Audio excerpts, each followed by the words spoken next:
Tonic and Kreml Shampoo present the new adventures of Sherlock Holmes, starring Nigel Bruce as Dr. Watson and Tom Conway as Sherlock Holmes.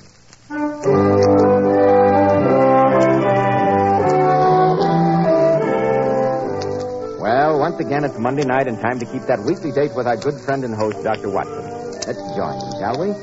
Good evening, Dr. Watson. Good evening, Mr. Bell. Draw up your usual chair. Ah, that's it. There's tobacco in the jar there beside you. Thank you, Dr. Watson. And now, how about tonight's new Sherlock Holmes adventure? My boys, I told you last week the story took place in the fetid depths lurking behind the wharfs which line the north side of the river near London Bridge. Sounds like good old Limehouse to me. It was, Mr. Bell, though I prefer to call it bad old Limehouse. For it's a neighborhood where human life was held cheap, and a scream in the night or the sickening thud of a criminal's bludgeon were almost commonplace. That, Mr. Bell, is the setting for the weird adventure that I call Q for Murder. Dr. Watson, you're beginning to make my hair stand on end. Oh, speaking of hair, Mr. Bell, haven't you a message for our listeners? Yes, Dr. Watson, I have. Naturally, most any man who takes pride in his appearance uses a hairdressing to keep his hair in place. And men, what about the product you're using at present? You find it too greasy, too highly perfumed? Does it make your hair feel sticky and dirty? Then here's a tip. Change to Kreml Hair Tonic.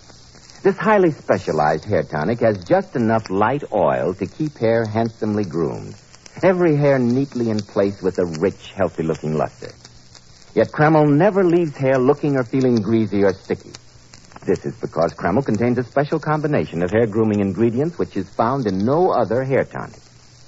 After you use Kreml, just run your hand back over your hair. Notice how delightfully clean your hair feels. Notice how no greasy film comes off on your hand or hatband. Kreml always gives hair such a handsome, clean-cut look, as if you just combed it. And it keeps it that way all day long. Kreml, Kreml Hair Tonic. Now, Dr. Watson, I'm eager to hear the new Sherlock Holmes story, Q for Murder. Well, Mr. Bell, that strange adventure began in the small hours of a foggy November morning.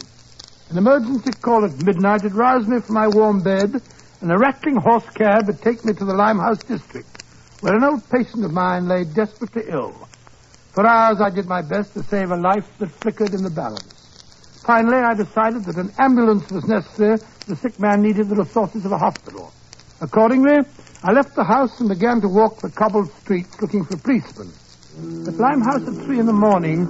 is a deserted and frightening district. I could hear the ghostly tooting of the foghorns on the riverboats in the distance.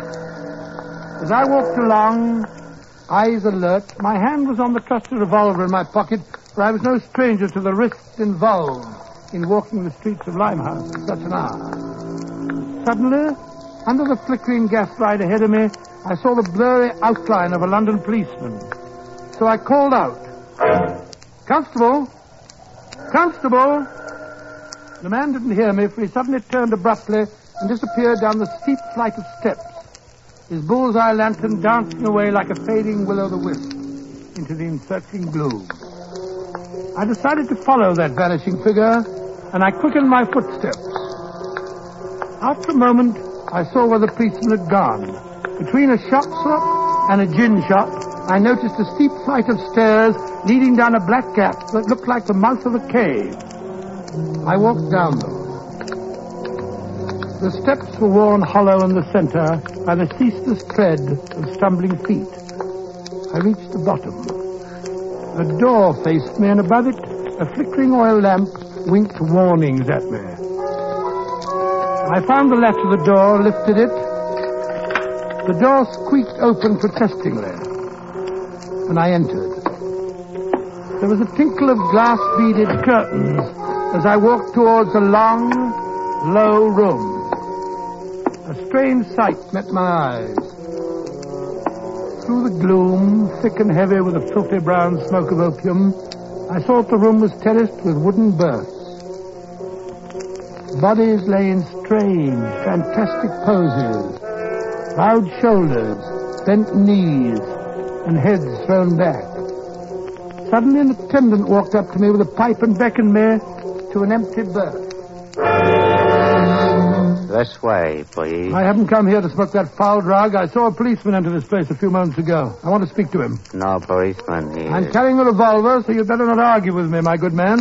Where'd he go? He in back room. Ma sick there. Follow me, please. In here. Well, bless my soul if it ain't Dr. Watson. All right, Wong, you can leave us. Yes, sir. I go. You seem to know me, Constable, but I don't recall meeting you before. Oh, I seen you and Mr. Holmes at Scotland Yard, Doctor. My name's Merriweather, Constable Merriweather. You couldn't have arrived at a better time, sir. This man needs a doctor, bad. Poor fellow. A patient of mine nearby needs an ambulance. That's why I followed you down here. Oh, I'll examine this wretched fellow first. How did you know he was here, Constable? They sent a message to the station. Said he was in trouble here. He's in trouble, yes. He's in trouble, all right. The poor devil's coughing his life away. Nothing I can do but make his dying a little more comfortable. Here you are. Hand me my bag, Constable, will you? Here you are, Doctor. I'll give him a sedative. At least it'll keep him out of pain. Who are you? What you do? I'm a doctor, my man. Here, this will ease your pain.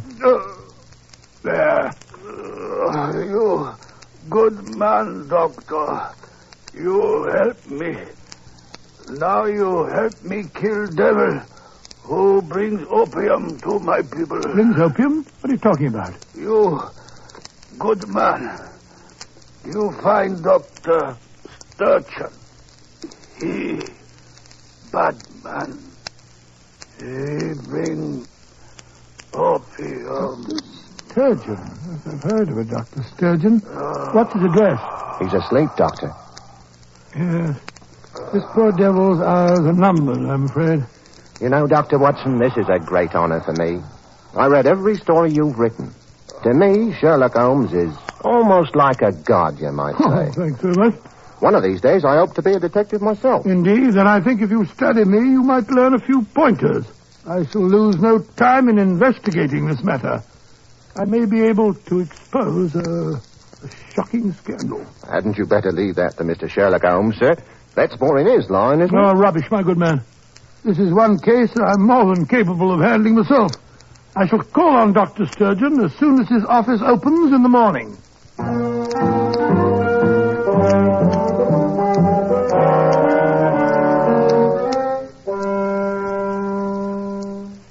I am Miss Stark, Dr. Sturgeon's secretary, and I'm afraid you can't see the doctor now. His first patient is due at any moment, and you haven't got an appointment. But I'm a doctor myself. My name is Watson. Nevertheless, you'll have to make an appointment. Now, look here, my good woman. I am not your good woman, and you cannot see Dr. Sturgeon. But Sturgeon and I were friends at medical school together. Sturgeon the surgeon, we used to call him. That's funny, don't you think, Miss Stark? Not at all. And what medical college did you attend, Dr. Watson? The University of London. Odd that you should have met Dr. Sturgeon. He studied at the University of Glasgow. Oh, well, I was at Glasgow, too, for a while, now that you mention it. You've wasted enough of my time. I don't know what you're after, but I think you'd better leave. Good heavens. What was that? Came from the doctor's office. Come along. Dr. Sturgeon. He's choking. I'll loosen his collar. Dr. Sturgeon. What is it? He's trying to say something.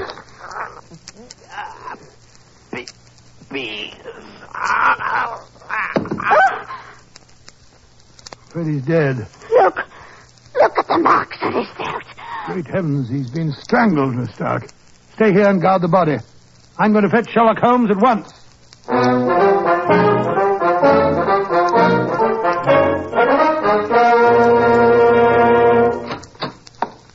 Who is it?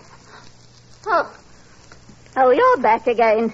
Yes, Miss Stark, this is Mr. Sherlock Holmes. How do you do? How do you do? No one's been here since I left? No. Patient came into the outer office, but I sent her away. Splendid. Tell me, Miss Stark, is there another entrance to this office? Yes, Mr. Holmes. The doctor had a private door from the outside leading into the laboratory in there. He always let himself in that way. Did he ever admit patients by that private door? Why should should I answer your questions? You're not the police. I appreciate your loyalty, Miss Duck, but I assure you that if you're trying to protect your dead employer, you'll find me to be more understanding than Scotland Yard. Very well. What do you want to know? I repeat my question. Did Dr. Sturgeon admit patients by his private door? Yes, he did, Mr. Holmes. Sometimes. I never saw them, but I'd hear voices in there. A perfect way of distributing drugs without anybody knowing. Are you implying that Dr. Sturgeon... Quite. You say that as he was dying, he kept pointing to a pad on his desk, Watson? Yes, his arm's lying across it now.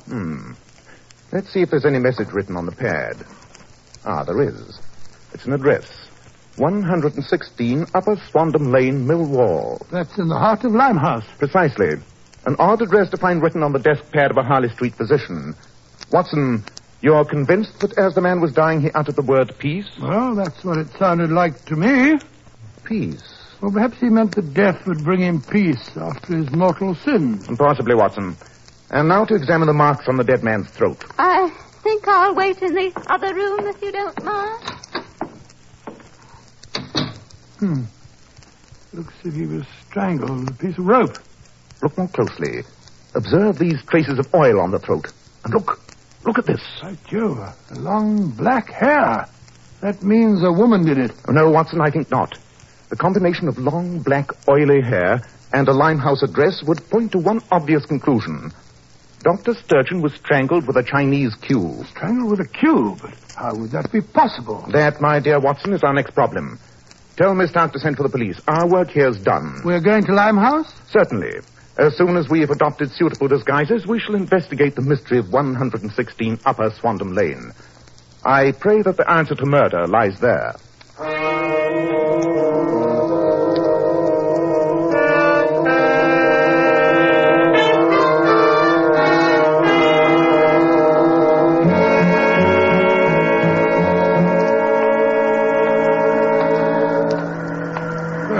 Upon my soul, Holmes, you make the most convincing-looking dockhand. Thank you, Watson.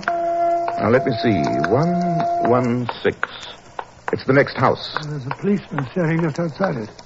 It's Constable Merriweather, the one I met last night. Hello, Constable. Something happened? Never you mind. Just keep moving Oh, along. we ain't doing no harm, mate.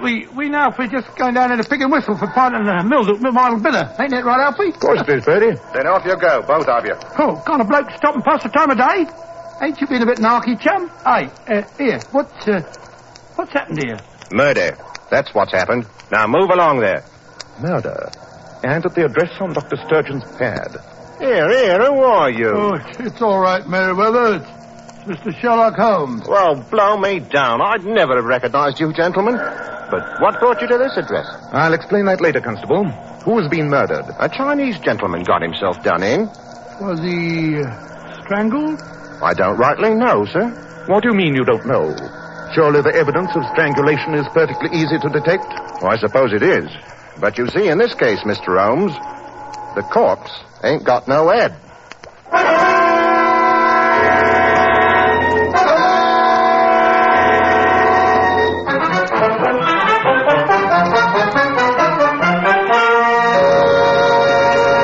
In just a moment, we'll rejoin Sherlock Holmes and Dr. Watson.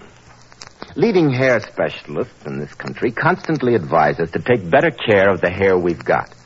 And men, don't forget, one of the first requisites of handsome, healthy-looking hair is a hygienic scalp. So why buy just any hair dressing when you can enjoy the extra benefits of this highly specialized Kreml hair tonic? Kreml contains a special combination of hair grooming ingredients which has never been duplicated in any other hair tonic. That's why Kreml keeps hair in place longer, always looking neat and orderly. But Kreml does lots more than keep hair looking handsome.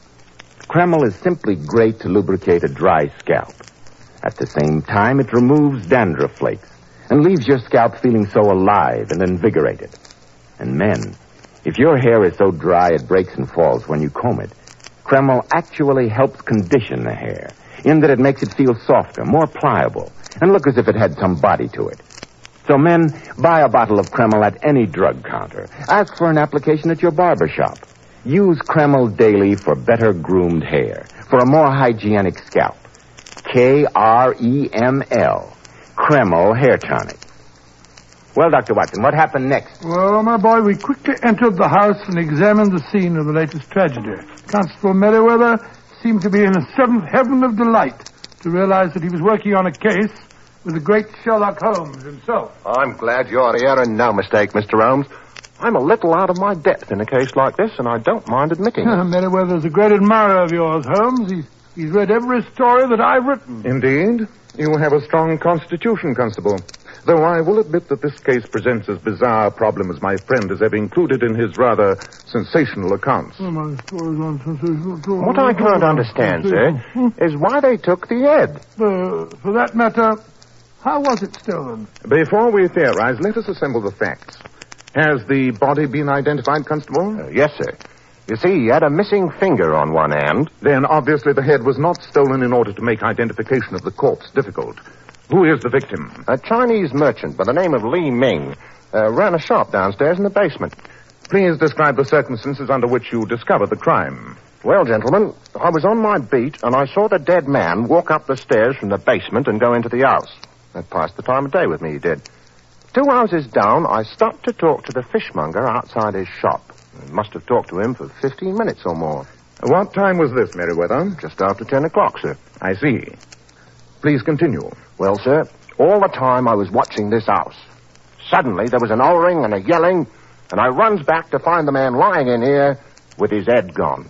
You were watching the house all the time, you say, Merriweather? Yes, sir, just idle-like. But I'll swear no one went in or out. Which means that somebody inside the house must be the killer. That's what I think, Doctor. Who are the other tenants?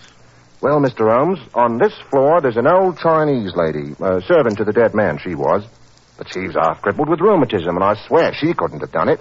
But upstairs, there's a Chinese gentleman, Prince Fu Sen. A prince? In these surroundings? He's got quite a place, too. Then you've already interviewed him? Oh, yes, sir. He and his nephew are up there.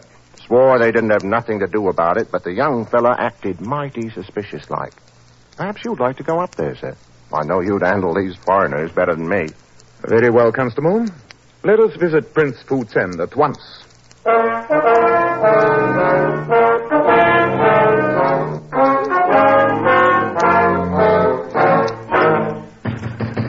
Come on in there, come on. Open up in the name of the law. I'm afraid the name of the law doesn't appeal to them. Unless I'm much mistaken, they're barricading furniture on the other side of the door. Yes, well, 3 good shoulders can take care of that, Holmes. Good idea, Watson. Come on. 1, 2, 3. Oh, there you go. Once more, Mr. Holmes, and we'll do it. Keep out here. Keep out. You have no right to break in like this. Oh, yes, we have, Mr. Addled Fool. You're under suspicion of committing murder. I've already told you that I know nothing about it. Then, in that case, Mr. Fu, why barricade the door? Who in blazes are you? I am Sherlock Holmes, and this is my colleague, Dr. Watson. Why, may I ask, is that partially packed Gladstone bag lying on the settee there? Were you thinking of leaving? Of course I was. You say you know nothing about this, then why admit guilt by running away? Because I know this policeman suspected me. They call me an Eurasian, but I'm Western by instinct and education. Because the color of my skin compels me to live in this part of London, I knew that I was bound to be associated with a Chinese crime. Despite your instincts and education, Mr. Fu, you seem to have a very poor opinion of British justice. Huh. Where is your uncle, Prince Fu Sen? In the study. You can lead the way if you don't mind, Mr. Fu. I'd like to keep my eye on you. Oh, very well. Follow me. I must say it's a sumptuous flat, Holmes. Some of these oriental furnishings must be priceless. Yes, Watson. Quite incongruous in such a district. Uncle, that policeman's back again. And there's some other men with him. Won't you come in, gentlemen? Prince Fu, this is Mr. Sherlock Holmes and Dr. Watson. How do you do? Welcome to my humble abode, gentlemen. And perhaps I may be permitted to ask why 2 such famous men should be dressed like riffraff from the quayside? We're investigating a murder, Prince Fu. You have come to speak to me of murder, Mr. Holmes? But I have already told the constable that I have no knowledge concerning the tragedy of which he spoke. Possibly, Prince Fu, but as we came in just now, the door was barricaded and your nephew's bag was packed. He admitted that he was going to leave. Harold, my boy, what prompted you to such an action? You have no knowledge of the crime. How could I prove it? You know as well as I do, Uncle, that a Eurasian hasn't got a chance. Quiet, Harold. Mr. Holmes, you must forgive the boy. He is young and bitter. But he will learn in time that he is neither English nor Chinese. He is something far greater. He is a man. Oh, the devil with your moralizing, Uncle. Prince Fu, you are a man of intelligence, and I'll put our cards on the table. The dead merchant downstairs and a certain doctor in Harley Street, who was also murdered today, were undoubtedly both involved in peddling narcotics. I believe they were both killed by an associate who was afraid they might implicate him. That associate, from the constable's evidence, must be someone in this house. Prince Fu, I'm sure that you're wise enough to appreciate your position. Mr. Holmes, in my own country, I devoted my life to fighting the ravages of drug traffic. Am I then to partake of its profits here in England? Hello. Look here. Oh, what is it, Constable? On the desk. It's a doctor's visiting card. Henry Sturgeon, M.D., 86 Harley Street. Great Scott. How do you account for this, Prince Fu? I am completely bewildered. I have never seen that card before. Nor have I ever heard of a Dr. Sturgeon. I suppose the wind must have blown it in, eh? Funny coincidence and no mistake. Shall I arrest him, Mr. Holmes? No, Meriwether, though I would like you to remain here on guard. In the meanwhile, Watson and I have one vital task to perform. What's that, Holmes? We must search this house from basement to chimney top. We've got to find that missing head.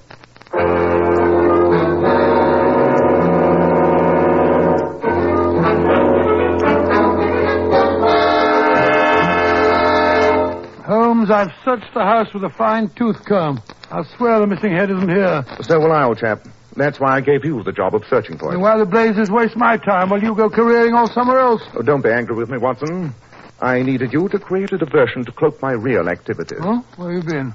I've been having a most illuminating talk with a certain tradesman by the name of Albert Bloggs. Now I know who our double murderer is. Good Lord. Who? I suggest that we return to Prince Fu Tsen's flat upstairs. There I shall make the matter clear to you.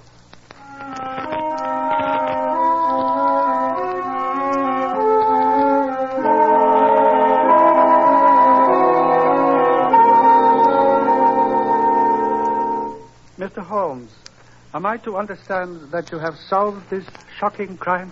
Yes, Prince Fu. Which one of them was it, Mr. Holmes? Meriwether, you've been on this case from the beginning. You've been remarkably astute in some of your deductions. Thank you kindly, sir. That's real praise coming from you, Mr. Holmes. Surely you can see the obvious link between the two murders? I think I can, Mr. Holmes. Dr. Sturgeon got himself strangled with a Chinese cue. Now, we know one of these two men did it. But Mr. Harold Fu wears his hair short like an Englishman. Only the prince has a cue.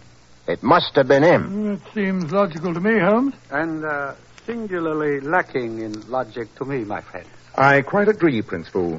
You see, Watson, you and Constable Meriwether overlooking the stolen head. Why was it stolen? What more likely reason than for the sake of its cue? And if the merchant's head was the weapon used to strangle Dr. Sturgeon, then the murderer wished to create the imaginary figure of someone wearing a cue. Therefore, the murderer did not have a cue. Then it was Harold Fu. Yes, it must have been. That's utterly ridiculous. Of course it is. You're overlooking one vital point. Limiting our suspects to the prince and Mr. Harold Fu depends entirely on Constable Meriwether's testimony, which means that we have 3 suspects. And the third is the constable. Me? Oh, you're joking, Mr. Holmes. Murder is not a subject for levity, But Holmes, what motive could he have had? The reason is obvious, Watson. Why did the murders occur immediately after you stumbled into this trafficking in narcotics? Because Meriwether himself was involved with the criminals. He overheard the man last night tell you about Dr. Sturgeon, and so Dr. Sturgeon had to die. You mean that Meriwether was a member of this ring? Of course. And a dishonest policeman could be a very valuable ally. Mr. Holmes, you've got hold of the wrong end of the stick, and no mistake. No, I haven't, Constable. You killed the merchant downstairs, decapitated the poor devil, and then used his cue to strangle Dr. Sturgeon. You lied about the time you'd seen him enter. You said it was after 10 o'clock. Well, how can you prove it wasn't that time, Mr. Holmes? I just talked to Albert Bloggs, the fishmonger. He saw you for a moment at 8:30 this morning. He did not see you at 10. Great Scott, then Meriwether killed the merchant first, went over to Dr. Sturgeon and strangled him, probably dropped the head into the river and came back here and lied about the time. Precisely. And on his first visit to this flat, he carefully planted one of Dr. Sturgeon's cards, knowing that it would incriminate Prince Fu. As cold-blooded and horrible a crime as ever I encountered. You're a disgrace to the force, Now, Merriweather. wait a moment. You still got no proof. My word's as good as that stinking fishmonger. I doubt it. In any case, another word pins the crime on you. One from beyond the grave, the dying word that Dr. Sturgeon uttered. He uttered the word peace. And why should he say peace when he was pointing at the address and trying to indicate to us his murderer? No, he died while he was saying what sounded like peace. What he was trying to say was PC, which stands for Police Constable. He died as he tried to accuse his murderer, Police Constable Merriweather. You'll never get me on the end of that. Grab him, he's heading for the window. He must be 40 feet down into the street. It'll be a miracle if he hasn't broken his neck. I'll go down and see what I can do for him. A doctor will save a man's life so that he may lose it on the gallows. A quaint custom. Prince Fu, I must apologize to you and your nephew for the embarrassment and humiliation to which you've been subjected. Mr. Holmes, I must confess that I never expected that my quiet sanctuary, my haven from the outside world, would be brushed by the wings of violence and sudden death. But I have seen justice done, and for the remainder of my poor life, I shall always revere the name of the man responsible, Sherlock Holmes.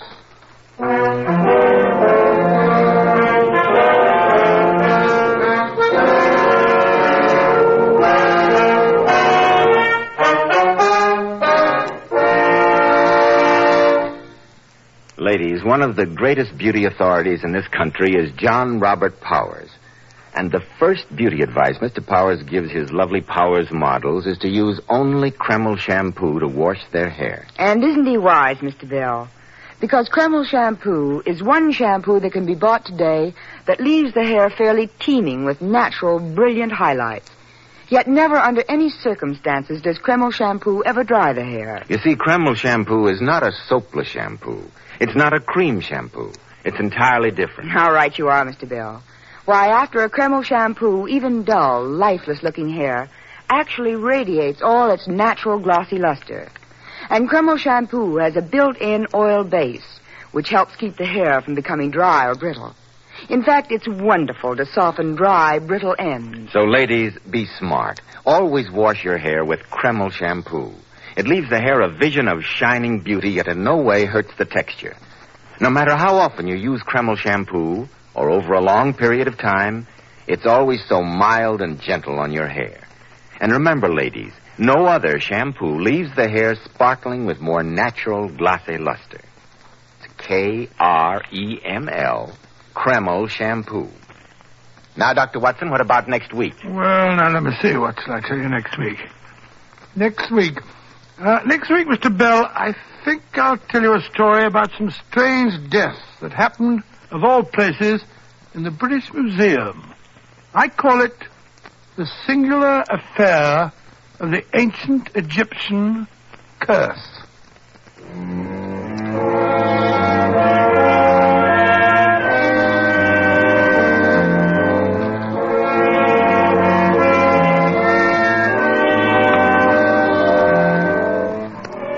Tonight's new Sherlock Holmes adventure was suggested by an incident in Sir Arthur Conan Doyle's story, The Man with the Twisted Lip.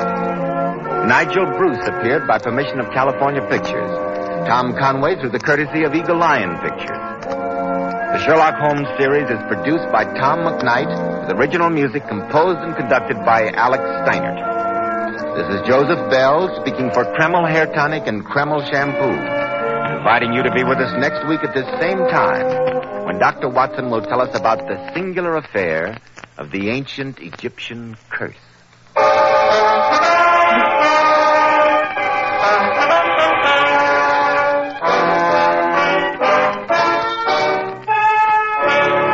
This is ABC, the American Broadcasting Company.